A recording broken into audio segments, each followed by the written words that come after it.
അത്ഭുതങ്ങൾ കാണാൻ ഇഷ്ടപ്പെടുന്നവരാണ് നിങ്ങളെന്ന് തീർച്ചയായും എനിക്കറിയാം. എന്നാൽ ഈ വീഡിയോ ഒന്ന് കണ്ടിട്ട് പോയിക്കോളട്ടോ. നമ്മൾ ഇന്ന് പോകുന്നത് ഒരു അത്ഭുത വീട്ടിലേക്കാണ്. അതായത് കൂത്തുപറമ്പുള്ള ഇല്യൂഷൻ പാർക്കിലേക്ക്. ഏതൊരു എഞ്ചിനീയറുടെ ഒരു സ്വപ്നം തന്നെയായിരിക്കും ഒരു വെറൈറ്റി പ്ലാനിൽ ഒരു ബിൽഡിംഗ് കൺസ്ട്രക്ട് ചെയ്യുക എന്നുള്ളത്. ഞാനൊരു എഞ്ചിനീയർ ആയതുകൊണ്ട് തന്നെ എനിക്കും ഭയങ്കര ആഗ്രഹമാണ് എന്തെങ്കിലും ഒരു വെറൈറ്റിയിൽ ഒരു പ്ലാൻ ഡിസൈൻ ചെയ്യണം എന്നുള്ളത്. എന്നാൽ ഇവിടെ ഇതാ തല കുത്തനെ നിൽക്കുന്ന ഒരു വീട്ടിലേക്കാണ് ഇന്നത്തെ നമ്മുടെ യാത്ര. കേരളത്തിലെ ആദ്യത്തെ ഇല്യൂഷൻ പാർക്കാണ് നമ്മുടെ കണ്ണൂർ ജില്ലയിലെ കൂത്തുപറമ്പ് എന്ന സ്ഥലത്ത് ഒരുക്കിയേക്കുന്നത്. അതിൻ്റെ ഒരു അഹങ്കാരം തീർച്ചയായും കണ്ണൂർക്കാർക്ക് ഉണ്ടാവും അല്ലേ? കാരണം അത്രയധികം വിസ്മയങ്ങളും അത്ഭുതങ്ങളുമാണ് ഇതിൻ്റെ ഉള്ളിലേക്ക് ഒരുക്കിയിരിക്കുന്നത്. എൻട്രൻസിൽ തന്നെ ഇവിടുത്തെ സെക്യൂരിറ്റിയാണ് ഞാനെന്ന അഹങ്കാരത്തോടെ ഇരിക്കുന്ന ഒരു ഒട്ടകത്തെയാണ് അവിടെ കാണാൻ വേണ്ടി സാധിക്കുന്നത്. കുറച്ചകലെയും നടന്നു നീങ്ങുമ്പോൾ നമ്മുടെ അത്ഭുതങ്ങളിൽ അത്ഭുതമായ നമ്മുടെ വീട്, തല കുത്തനെയുള്ള വീട് നമുക്ക് കാണാൻ വേണ്ടി കഴിയുന്നത്. സാധാരണ വീടിൻ്റെയൊക്കെ പ്ലിന്ത് ലെവൽ എർത്തിലും റൂഫ് ലെവൽ എയറിലുമാണ് കാണുന്നത്. എന്നാൽ ഇത് നേരെ തിരിച്ച് റൂഫ് ലെവൽ എർത്തിലും പ്ലിന്ത് ലെവൽ എയറിലും ആണ് കേട്ടോ. ബിജു ജീസൺസ് എന്ന് പറയുന്ന യൂട്യൂബ് ചാനലിലെ 2 വ്ളോഗേഴ്സാണ് ആ കടന്നു പോയിക്കൊണ്ടിരിക്കുന്നത്. എവിടെ പോയി കഴിഞ്ഞാലും ട്രൈപോഡും ക്യാമറയൊക്കെ പൊക്കി പിടിച്ച് നടക്കുന്നതുകൊണ്ട് തന്നെ യൂട്യൂബറാണോ ചേച്ചി എന്നുള്ള ചോദ്യം മസ്റ്റാണ് കേട്ടോ നമുക്ക്. ഇതുപോലുള്ള അത്ഭുതങ്ങൾ ആദ്യമായി നേരിൽ കണ്ട് പകച്ചു നിൽക്കുന്ന ഒരു കുട്ടിയാണ് അവിടെ കാണുന്നത്. കുട്ടി മാത്രമല്ല, എല്ലാവരും തന്നെ ഒന്ന് പേടിച്ചു പോകും. കാരണം ഒറിജിനൽ കാറ് തന്നെയാണ് തലകുത്തി അവിടെ നിൽക്കുന്നത്. ഏത് നിമിഷം അത് പൊട്ടി താഴെ വീഴോ എന്നുള്ളൊരു പേടി എല്ലാവരിലും ഉണ്ട്. ഒരാൾക്ക് എൻട്രി ഫീ വരുന്നത് 100 രൂപയാണ്. അതുപോലെ വർക്കിംഗ് ടൈം എന്ന് പറയുന്നത് 10 AM to 8 PM വരെയാണ്. ഇതിനുള്ളിലേക്ക് ഫസ്റ്റ് നമ്മൾ എൻ്റർ ചെയ്യുമ്പോൾ ഫസ്റ്റ് കാണുന്ന കാഴ്ചയാണ് കേട്ടോ ഇത്. കുറച്ച് ദൂരത്ത് നോക്കുമ്പോൾ മദർ തെരേസയുടെ എന്തൊക്കെയോ ഒരു പിക്ചർ നമുക്ക് വലിച്ചു വാരി ഇട്ടേക്കുന്ന പോലെ തോന്നും. കുറച്ചും കൂടെ അടുത്തേക്ക് ചെല്ലുമ്പം ആ ഒരു സ്റ്റീലിൽ ഇതിൻ്റെ ഒരു ഫോട്ടോ റിഫ്ലക്ഷൻ ഫുള്ളായിട്ട് നമുക്ക് കാണാൻ വേണ്ടി പറ്റും. വളരെ അടിപൊളിയായിട്ടുള്ള ഒരു വർക്കാണ് കേട്ടോ. ഇതൊക്കെ നമ്മൾ നേരിട്ട് തന്നെ ആസ്വദിക്കുന്നതാണ്. അതിൻ്റെ കറക്റ്റ് ഇത് നമുക്ക് കാണാൻ വേണ്ടി പറ്റും കേട്ടോ. മറ്റൊരു അത്ഭുതം എന്ന് പറയുമ്പം ഇൻഫിനിറ്റി വെൽ. നമ്മൾ സയൻസിൻ്റെ ലോകത്തേക്ക് ഒരു നിമിഷം നമ്മളെ കൂട്ടിക്കൊണ്ടു പോകും. അതിലുപരി ഇതിലേക്ക് തന്നെ കണ്ണുനട്ട് നോക്കിയിരിക്കുമ്പോൾ നന്നായിട്ടൊരു പേടിയും കൂടെ ഫീൽ ചെയ്യുന്നുണ്ടായിരുന്നു. കലകളെ നമ്മൾ അഭിനന്ദിച്ചേ മതിയാകൂ എന്ന് തോന്നിപ്പോകുന്ന മറ്റൊരു കലയാണ് ഇപ്പം നിങ്ങളെ കാണിക്കാൻ വേണ്ടി പോകുന്നത്. ഈ ഒരു സൈഡിൽ നിന്ന് നമ്മളിതുപോലെ കൊള്ളിക്കഷ്ണങ്ങളൊക്കെ വെച്ച് നിരത്തിയ പോലെയാണ് കാണുന്നത്. അതിൻ്റെ ഫ്രണ്ടിലേക്ക് വരുമ്പോൾ നമ്മുടെ സ്വന്തം രാഷ്ട്രപിതാവ് മഹാത്മാഗാന്ധിയുടെ പിക്ചറാണ് നമുക്കിവിടെ കാണാൻ വേണ്ടി പറ്റുന്നത്. അതുല്യമായ കല. കരയുന്ന കുഞ്ഞുങ്ങളെ ചിരിപ്പിക്കുക എന്നത് ഒരു കല തന്നെയാണ്. 2 വ്യത്യസ്ത ഭാവങ്ങൾ ഒരു ഫോട്ടോയ്ക്കകത്ത് അതിൻ്റെ എക്സ്ട്രീം ലെവൽ കാണിച്ചു തന്ന അതുല്യമായ ആ ഒരു കലാകാരനെ എന്തുകൊടുത്ത് അപ്രീഷിയേറ്റ് ചെയ്യണമെന്ന് അറിയാതെ പകച്ചു നിന്ന് നോക്കിപ്പോകുന്ന ഒരു ചിത്രമാണിത്. അതായത് അതിൻ്റെ ഒരു സൈഡിൽ നിന്ന് നോക്കുമ്പം കരയുന്ന കുഞ്ഞാണെങ്കിൽ ഇപ്പുറത്തെ സൈഡ് വരുമ്പോൾ ചിരിക്കുന്ന കുട്ടിയാണ് കേട്ടോ. അടുത്തൊരു അത്ഭുതം, ഈ ഒരു ഫ്രണ്ടിൽ നിന്ന് നോക്കുമ്പോൾ അതൊരു സ്ക്വയർ ഷേപ്പാണ് നമുക്ക് കാണുന്നതെങ്കിൽ സൈഡ് വ്യൂ എത്തുമ്പോഴത്തേക്കും അതൊരു പിരമിഡായിട്ട് മാറുന്നു. നിലം തൊടാതെ നടക്കുന്ന പ്രേതങ്ങളെയാണ് നമ്മൾ കണ്ടിട്ടുള്ളതെങ്കിൽ ഇവിടെ നമുക്ക് നിലം തൊടാതെ നടക്കുന്ന മനുഷ്യരെ കാണാം കേട്ടോ. അടുത്തത് നമുക്കൊരു രാക്ഷസൻ്റെ രൂപമാണ് ഇവിടെ കാണാൻ വേണ്ടി പറ്റുന്നത്. ഇതിൻ്റെ ഇടയിലൂടെ ആ ഒരു ഹോളുണ്ട്. അതിലൂടെ നമ്മുടെ തല മാത്രമായിട്ട് പുറത്ത് കാണാൻ വേണ്ടി പറ്റും കേട്ടോ. ഇതുപോലെ ഹൈറ്റ് കുറഞ്ഞു നിൽക്കുന്ന ആൾക്ക് ഇവിടെ ഒരു സൊല്യൂഷൻ ഉണ്ട് കേട്ടോ. അതായത് എത്ര ഹൈറ്റ് കുറഞ്ഞ ആളാണെങ്കിലും ഈ ഒരു റൂമിൻ്റെ ഈ ഒരു കോർണറിൽ നിന്ന് കഴിഞ്ഞാൽ നല്ല പോലെ ഹൈറ്റ് ഫീൽ ചെയ്യും കേട്ടോ. കണ്ടില്ലേ ഇതുപോലെ. എൻ്റെ ഹസ്ബൻഡ് ഇപ്പോൾ എന്നെക്കാൾ എത്ര ഹൈറ്റ് കൂടുതൽ ആ ഒരു സൈഡിൽ നിന്നപ്പോഴത്തേക്കും ഞാൻ പുള്ളിയെക്കാട്ട് ഒത്തിരി വലുതായി കേട്ടോ. ഈ ഒരു പിക്ചറിൽ നമുക്ക് 3 പേരെയാണ് ഫസ്റ്റ് കാണാൻ സാധിക്കുന്നതെങ്കിലും കുറച്ചും കൂടെ അകലത്തേക്ക് പോകുമ്പോഴത്തേക്കും നമുക്ക് 4ാമത് ഒരാളെ കൂടെ കാണാൻ വേണ്ടി പറ്റും. ആരെന്നുള്ളത് നിങ്ങൾ കമൻറ്റ് ചെയ്യണം കേട്ടോ. ചേട്ടന് കാലം ഇങ്ങനെ മലമ്പൂതാണോ? വീട് മാത്രം തലകുത്തി നിന്നാൽ പോരല്ലോ, അതിനുള്ളിൽ കിടക്കുന്ന മനുഷ്യരും തലകുത്തി തന്നെ നടക്കണ്ടേ. അതുപോലെ ഒരു വിസ്മയമാണ് കേട്ടോ ഇത്. തീർച്ചയായും ഇവിടെ വന്ന് തന്നെ ഇതൊക്കെ നിങ്ങളെ എക്സ്പീരിയൻസ് ചെയ്യാമെന്നുള്ളതാണ്. പിന്നെ ഇതുപോലെ ഫോട്ടോസൊക്കെ ഇഷ്ടം പോലെ എടുക്കാനായിട്ട് അതിനുള്ള സ്പോട്ട് ഇവിടെ ഒരുക്കി വെച്ചിട്ടുണ്ട്. പിന്നെ ഈ ഒരു ഭാഗത്ത് വരികയാണെങ്കിൽ ഒരു വലിയ ഫിഷ് ടാങ്ക് ഇവിടെ സെറ്റ് ചെയ്ത് വെച്ചിട്ടുണ്ട്. പിന്നെ നമുക്ക് ഭയങ്കരമായിട്ട് എന്താ പറയുക, നല്ല അടിപൊളിയായിട്ട് തോന്നിയ മറ്റൊരു സംഭവമാണ് ഈ ഒരു ഫ്രെയിം. ഇതിൻ്റെ ഉള്ളിൽ കയറി കഴിഞ്ഞാൽ നമുക്ക് നല്ല അടിപൊളി ഫോട്ടോസ് എടുക്കാൻ വേണ്ടി പറ്റും. പിന്നെ ഇവിടെയൊക്കെ എന്തൊക്കെയോ ഉണ്ട് കേട്ടോ. ഞാൻ എല്ലാം അങ്ങനെ വീഡിയോയിൽ കാണിച്ചിട്ടില്ല. ചിത്രം വരക്കാൻ അറിയാത്ത ആർക്കും ഇവിടെ വന്നു കഴിഞ്ഞാൽ ഒരു നിമിഷം കൊണ്ട് ചിത്രകലാകാരനാവാം കേട്ടോ. ഇവിടുത്തെ എല്ലാ സംഭവങ്ങളും ഞാനങ്ങനെ വീഡിയോയിൽ കാണിക്കുന്നില്ല. തീർച്ചയായും അത് നിങ്ങളൊക്കെ ഇവിടെ വന്ന് തന്നെ എക്സ്പീരിയൻസ് ചെയ്യണം. ഇത്രയും അത്ഭുതങ്ങൾ കണ്ടപ്പോൾ തന്നെ ഒന്ന് റിലാക്സ് ചെയ്യാൻ വേണ്ടിയിട്ട് ഇനി ഒരു ഡാൻസ് ആവാന്നുള്ള രീതിക്ക് ഒന്നൊരു ഡാൻസൊക്കെ കളിക്കുന്നതാണ് കേട്ടോ. ധനുഷാണെങ്കിൽ നല്ല അടിപൊളിയായിട്ട് ഡാൻസ് കളിക്കുന്നുണ്ടായിരുന്നു ഈ പാട്ട് അതൊക്കെ കേൾക്കുമ്പം. പിന്നെ ഇവിടെ മറ്റൊരു സംഭവം, ഞാൻ എത്ര ശ്രമിച്ചിട്ടും നടത്താത്തത് അമ്മ പിടിച്ചിട്ടുണ്ട്. ഇത്രയും വലിയൊരു മത്സ്യത്തെയും കൊണ്ടാണ് നമ്മൾ ഇവിടുന്ന് പോകുന്നത് കേട്ടോ. അമ്മ അതിനെ പിടിച്ചു വെച്ചിട്ടുണ്ട്. അപ്പോൾ അത് മറ്റൊരു പ്രത്യേകതയുള്ള ഒരു ആർട്ട് തന്നെയാണ്. ഈ ഒരു പിക്ചർ നമ്മൾ ചലിക്കുന്നതിനനുസരിച്ച് അതിൽ തന്നെ ഫോക്കസ് ചെയ്ത് നിന്ന് കഴിഞ്ഞാൽ അത് ചലിക്കുന്നതായിട്ട് നമുക്ക് ഫീൽ ചെയ്യാം കേട്ടോ. അപ്പോൾ അതൊന്നും നിങ്ങൾക്ക് ഈ വീഡിയോയിലൂടെ കറക്റ്റ് കാണാൻ വേണ്ടി പറ്റില്ല. അങ്ങനെ നമ്മളതിന് പുറത്തേക്ക് ഇറങ്ങിയിട്ടുണ്ട്. വലിയ ഈ ഒരു ചക്ക കാണാൻ വേണ്ടിയിട്ട് വന്നതാണ് കേട്ടോ. ഇവിടെ നല്ല അടിപൊളിയായിട്ട് വലിയ ചക്കയുടെ ശില്പങ്ങൾ ഇവിടെ റെഡിയാക്കി വെച്ചിട്ടുണ്ട്. നല്ല അടിപൊളിയുണ്ട് അത് കാണാൻ തന്നെ. ഈ ഒരു പാർക്കിലേക്ക് ഇറങ്ങിക്കഴിഞ്ഞാൽ നമുക്ക് കുട്ടികൾക്കായാലും മുതിർന്നവർക്കായാലും ഒരുപോലെ എൻ്റർടൈൻമെൻറ്റ് ചെയ്യാൻ വേണ്ടിയിട്ട് കുറച്ച് സംഭവങ്ങൾ ഇവിടെ ഒരുക്കിയിട്ടുണ്ട്. ഈ ഒരു ഊഞ്ഞാൽ കിട്ടിയപ്പോഴത്തേക്കും പിന്നെ എൻ്റെ കൂടെ വന്നവരാരാണ്, എൻ്റെ കുഞ്ഞെവിടെയാണെന്നുള്ള ബോധമൊന്നും എനിക്കുണ്ടായിരുന്നില്ല. ഞാൻ നല്ല പോലെ അത് ആടുകയാണ് കേട്ടോ. ട്രൈപോഡ് ഉള്ളതുകൊണ്ട് തന്നെ അതിൻ്റെ വീഡിയോസ് കാര്യങ്ങളൊക്കെ എടുത്തു. അതുപോലെ തന്നെ എല്ലാവരും ധനുഷു ബേബിയും അമ്മയൊക്കെ അവിടെ നിന്ന് എന്തൊക്കെയോ കളിക്കുന്നുണ്ടായിരുന്നു. പിന്നെ ഇതിൻ്റെ അപ്പുറത്തായിട്ട് വലിയ സൈസ് ഊഞ്ഞാലുണ്ട്. അത് ആടാൻ വേണ്ടി പറ്റിയില്ലല്ലോ എന്നുള്ളൊരു വിഷമമാണ് ചെറുതായിട്ട് എനിക്കുള്ളൂ കേട്ടോ.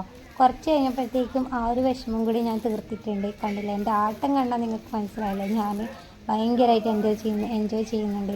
അതായത് നമ്മൾ കുട്ടിക്കാലത്തൊക്കെയാണ് ഇതുപോലെ ഊഞ്ഞാലൊക്കെ ആട്ടിയിട്ട് ഉള്ളത്. അതൊക്കെയാണ് എനിക്ക് ഓർമ്മ വരുന്നത് ഈ ഒരു അവസരത്തിൽ കേട്ടോ.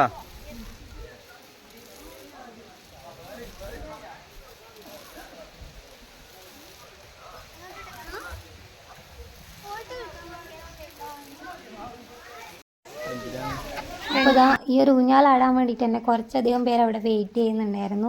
ഞാനാണെങ്കിൽ അതിൻ്റെ മേലെ എണീക്കുന്നേ ഇല്ല. പിന്നെ അമ്മ വന്നപ്പോൾ നേരെ അമ്മയുടെ കൈ കൊടുത്തു. പിന്നെ അത് ധനുഷു ബേബിയും വെച്ചാടി. പിന്നെ ധനുഷു ബേബി ഒറ്റക്കും ആടി. ആ ഒരു ആഗ്രഹം വല്ലാതെ അങ്ങ് തീർത്തിട്ടാ. ഈ ഒരു വീഡിയോ ഒക്കെ എടുത്തു തന്നത് എൻ്റെ ഹസ്ബൻഡാണ്. അങ്ങേർക്ക് ഇതുപോലുള്ള ആഗ്രഹങ്ങളൊന്നും ഇല്ലാന്ന് തോന്നുന്നു. അപ്പോൾ ഞാൻ അങ്ങനെ നടന്നു വരുന്നത് ഞാൻ നേരത്തെ പറഞ്ഞ ആ വലിയ സൈസ് ഊഞ്ഞാലുണ്ടല്ലോ അത് ആടിയിട്ട് തിരിച്ച് വരുന്ന വരുത്താണ് കേട്ടോ. അതിനൊരു പ്രശ്നം ഉണ്ടായിരുന്നു, അത് ആട്ടാൻ വേണ്ടിയിട്ട് ആരും ഉണ്ടായിരുന്നില്ല എന്നുള്ളൊരു വിഷമം കേട്ടോ. പിന്നെ നമ്മൾ ഇതിൻ്റെ ഫ്രണ്ടിലേക്ക് വരുമ്പോഴത്തേക്ക് ഇങ്ങനെ ഏറുമാടുന്ന എന്താ ഇതിന് പറയാം, ആ ഒരു സംഭവം ഉണ്ട് കേട്ടോ. ഇങ്ങനത്തെ സംഭവങ്ങൾ എനിക്ക് ഭയങ്കര ഇഷ്ടമാണ്. ഞാൻ അതിലും കൂടെ കയറിയിട്ടുണ്ട്. അതിന് ശേഷം നമ്മൾ തിരിച്ച് വീട്ടിലേക്ക് പോവുകയാണ്. ഇനി നമുക്ക് ഫുഡ് കഴിക്കണം. ഫുഡ് കഴിച്ചതിന് ശേഷം നേരെ വീട്ടിലേക്കാണ്.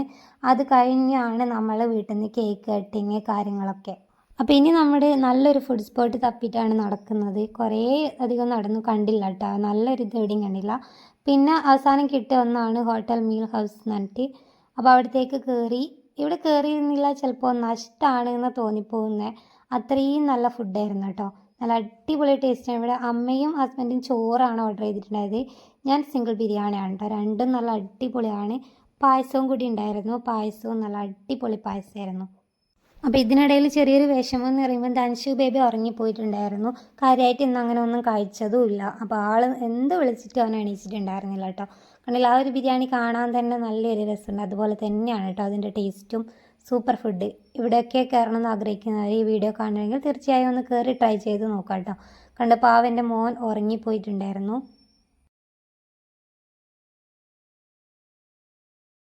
അങ്ങനെ നമ്മൾ കണ്ണൂരെത്തി. കണ്ണൂർ എന്ന് പറയുമ്പോൾ തന്നെ ഒരു പ്രത്യേക ഫീലിങ്സ് ആണ്. കാരണം ഇവിടെയൊക്കെ വെറുതെ തേരാപ്പാര നടന്ന കുറേ നിമിഷങ്ങളുണ്ട് കേട്ടോ കോളേജ് ടൈമിൽ. അപ്പോൾ അതൊക്കെയാണ് എനിക്ക് ഓർമ്മ വരിക. ഇന്നത്തെ ആനിവേഴ്സറിക്ക് കേക്ക് നമ്മുടെ പ്ലാനിങ്ങിൽ ഉണ്ടായിരുന്നില്ല. കാരണം കേക്ക് നമ്മൾ അവോയ്ഡ് ചെയ്തതായിരുന്നു മനഃപൂർവ്വം. അപ്പോൾ ഹസ്ബൻഡ് പറഞ്ഞു ഒരു കേക്ക് വാങ്ങിക്കരുത്, ചെറുത് വാങ്ങിക്കാമെന്ന് പറഞ്ഞിട്ട് അങ്ങനെ നമ്മളിതാ കേക്കും 7up വാങ്ങിച്ച് കൈ പിടിച്ചിട്ടാണ് കേട്ടോ ഉള്ളത്. അങ്ങനെ നമ്മുടെ വീട്ടിലെത്തി. കേക്കൊക്കെ ഫ്രിഡ്ജിനുള്ളിലേക്ക് കയറ്റി. ധനുഷു ബേബിക്ക് പെട്ടെന്ന് തന്നെ കഴിക്കാൻ വേണ്ടി ഞാൻ പഴം കൊടുത്തിട്ടുണ്ടായിരുന്നു. അതായത് വരുമ്പോഴേ അവൻ ഉറങ്ങിയതുകൊണ്ട് ഈവനിങ് ആയപ്പോഴാണ് എണീച്ചത്. അപ്പം ഞാൻ പഴമാണ് നെയ്യിലിട്ട് വാട്ടി കൊടുത്തത്. അങ്ങനെ നമ്മൾ വിളക്ക് കത്തിച്ചു. ഇനി കേക്ക് കട്ടിങ്ങിലേക്ക് കിടക്കുകയാണ് കേട്ടോ. ഈ ഒരു ആനിവേഴ്സറി ഡേയിൽ നമ്മൾ കേക്ക് കട്ടിങ് മനഃപൂർവ്വം ഒഴിവാക്കാൻ വേണ്ടി വിചാരിച്ചതായിരുന്നു. പ്ലം കേക്ക് അങ്ങനെ വാങ്ങി കട്ട് ചെയ്യുക എന്നുള്ള ഇതിലായിരുന്നു നിന്നിട്ടുണ്ടായിരുന്നത്. അതായത് ധനുഷു ബേബിക്ക് കഫക്കെട്ടൊക്കെ പിടിച്ച് എന്താ പറയുക നല്ല രീതിക്കൊന്ന് മാറി വരുന്നതേ ഉണ്ടായിരുന്നുള്ളൂ കേട്ടോ. അവനാണെങ്കിൽ ഈ കേക്ക് തണുത്ത ഐറ്റംസൊക്കെ ഇഷ്ടമാണ്. അതങ്ങനെ കൊടുക്കാറില്ല. പക്ഷേ ഇത് കണ്ടു കഴിഞ്ഞാൽ അവന് വാശി പിടിക്കും. അതുകൊണ്ട് നമ്മൾ കേക്ക് കട്ട് ചെയ്യണം, നമുക്ക് പ്ലം കേക്ക് ഇങ്ങനെ വാങ്ങി കട്ട് ചെയ്യുക എന്നുള്ള ഇതിലായിരുന്നു. പിന്നെയും ബേക്കറിൻ്റെ അടുത്ത് എത്തിയപ്പോൾ ഹസ്ബൻഡ് ചോദിച്ചു വാങ്ങിക്കാം, നമുക്കൊരു ചെറിയ കേക്ക് വാങ്ങിച്ചിട്ട് നമുക്കത് പെട്ടെന്ന് ഇന്ന് തന്നെ തീർക്കാം എന്നൊക്കെ ഉള്ള രീതിക്കാണ് പറഞ്ഞിട്ടുണ്ടായിരുന്നത്. അങ്ങനെയാണിത് വാങ്ങിച്ചത് കേട്ടോ. പിന്നെ ഇത് ചെറിയ കേക്ക് ആയതുകൊണ്ട് തന്നെ പെട്ടെന്ന് തീരും. പിന്നെ ഹസ്ബൻഡിൻ്റെ ഫ്രണ്ട്സിന് അങ്ങനെയുള്ളവർക്കൊക്കെ അത് നമ്മൾ അപ്പാടെ തന്നെ കൊടുക്കുകയും ചെയ്യും.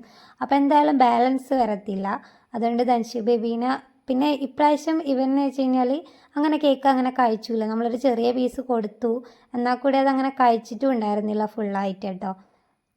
പിന്നെ നമ്മൾ അമ്മമ്മക്കൊക്കെ കേക്കൊക്കെ കൊണ്ട് കൊടുത്ത് അങ്ങനെയൊക്കെ സംഭവങ്ങളൊക്കെ കഴിഞ്ഞതിന് ശേഷം ഇനി നമ്മൾ ബിരിയാണിയാണ് ഇന്നത്തെ ഫുഡ്, അത് റെഡിയാക്കാൻ വേണ്ടി പോവുകയാണ്. അപ്പം അമ്മ ഓൾറെഡി ചിക്കനൊക്കെ സെറ്റ് ചെയ്ത് പെരക്കി വെച്ചിട്ടുണ്ട്. ഞാനിവിടെ കട്ടിങ്ങിലേക്ക് കടന്നിട്ടുണ്ട് കേട്ടോ. ഉള്ളി, പച്ചമുളക്, ഇഞ്ചി അങ്ങനത്തെ ഐറ്റംസൊക്കെ നമ്മളിവിടെ കട്ട് ചെയ്ത് വെക്കുന്ന.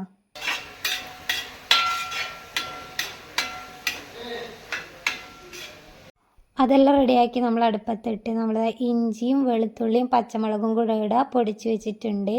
ഇനി ഞാനിതാ സലാഡിനുള്ള കക്കിരിക്കയാണ് അരിഞ്ഞെടുക്കാൻ വേണ്ടി പോകുന്നത്. അതൊന്ന് റെഡിയാക്കാം. അതിൻ്റെ കൂടെ ഇതാ ക്യാരറ്റും കൂടി ഇടുന്നുണ്ട് കേട്ടോ. അപ്പോൾ ഏകദേശം നമ്മുടെ ചിക്കനൊക്കെ വെന്ത് കഴിഞ്ഞ് അങ്ങനെ ഈ സംഭവങ്ങളൊക്കെ റെഡിയാക്കി സെറ്റാക്കി വെച്ചേക്കുന്നതാണ്. അപ്പോൾ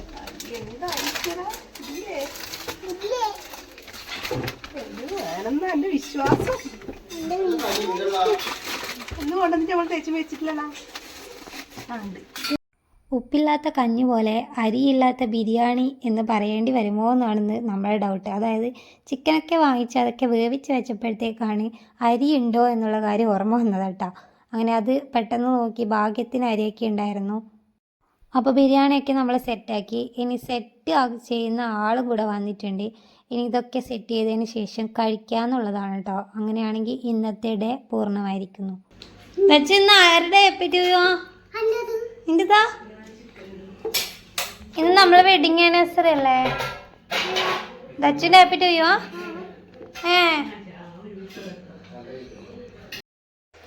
അങ്ങനെ നമ്മൾ ഫുഡ് കഴിക്കാൻ വേണ്ടി പോകുന്നു. അച്ചാർ വിളമ്പുന്ന ആൾ ധൻഷുവാണ് കേട്ടോ. എപ്പോൾ നമ്മൾ ഇതുപോലെ ഫുഡ് കഴിക്കാനിരിക്കുമ്പോഴും അച്ചാർ എടുക്കുന്നുണ്ടെങ്കിൽ അവന് തന്നെ അത് വിളമ്പണം കേട്ടോ. അവൻ്റെ പാത്രത്തിലേക്കാണ് കോരി ഇടുന്നത്. അപ്പോൾ അതിൽ നിന്നൊരു പീസ് അമ്മ എടുത്തു. ഒരുപാട് കോരി ഇട്ടിട്ടുണ്ടായിരുന്നു. അപ്പോൾ അതിൽ നിന്നൊരു പീസ് മാത്രം അമ്മ എടുത്തപ്പോൾ ഓടിപ്പോയി അച്ഛനോട് പരാതിയും പറഞ്ഞിട്ട് വരുന്ന വരുത്താണ് കേട്ടോ. ആ ഒരു പീസ് അമ്മ അതിലേക്ക് തന്നെ വീണ്ടും ഇട്ട് കൊടുത്തിട്ടുണ്ട്. അപ്പോൾ ധൻഷു ബേബിക്ക് കൊടുത്തതിന് ശേഷമാണ് ഞാൻ ഫുഡ് കഴിക്കുന്നത്. ഇന്നത്തെ ഇല്യൂഷൻ പാർക്ക് എന്ന് വെച്ച് കഴിഞ്ഞാൽ നമ്മളിപ്പം വീഡിയോയിൽ കാണിക്കുന്നത് പോലെ അല്ല, അവിടെ പോയിട്ട് തന്നെ അത് അനുഭവിച്ചറിയാമെന്നുള്ളതാണ് കേട്ടോ. ഒരുപാട് കാര്യങ്ങളൊന്നും നമുക്ക് വേണ്ടി അവിടെ സെറ്റ് ചെയ്തിട്ടില്ല എന്നുണ്ടെങ്കിലും കണ്ടതൊക്കെയും നമ്മൾ നല്ല അടിപൊളി, അതായത് മൂല്യമുള്ള കുറേ ഐറ്റംസാണ് കണ്ടത്. എന്താ പറയുക, ആ ഒരു പോയത് നമ്മൾ എന്തായാലും വെറുതെ ആയില്ല എന്ന് തോന്നുന്ന ഒരു യാത്രയായിരുന്നു അത്. അപ്പോൾ ഇന്നത്തെ വീഡിയോ ഇത്ര മാത്രമേ ഉള്ളൂ. അവിടെ പോയിട്ട് തന്നെ അതൊക്കെ ഫീൽ ചെയ്ത് നിങ്ങൾ അറിയണം എന്നുള്ളത് മാത്രമാണ് എനിക്ക് പറയാനുള്ളത്. അപ്പോൾ ഇന്നത്തെ വീഡിയോ നിങ്ങൾക്ക് ഇഷ്ടപ്പെടുന്നുണ്ടെങ്കിൽ തീർച്ചയായും ലൈക്ക് ചെയ്യുക, ഷെയർ ചെയ്യുക, കമൻറ്റ് ചെയ്യുക. പിന്നെ ഇപ്പോൾ പുതിയതൊരു ഓപ്ഷൻ വന്നിട്ടുണ്ട്, ഹൈപ്പ് എന്ന് പറഞ്ഞിട്ട്. കമൻറ്റ് ഇപ്പുറത്ത് ഒന്ന് സ്വൈപ്പ് ചെയ്ത് കഴിഞ്ഞാൽ ഹൈപ്പ് എന്ന് പറഞ്ഞിട്ടൊരു ഓപ്ഷൻ കാണാം. അത് നിങ്ങൾ കൊടുക്കുക. അത് നമുക്ക് തീർച്ചയായും ഒരു സപ്പോർട്ടായിരിക്കും. അപ്പോൾ ഇന്നത്തെ വീഡിയോ ഇത്ര മാത്രമേ ഉള്ളൂ. Bye bye.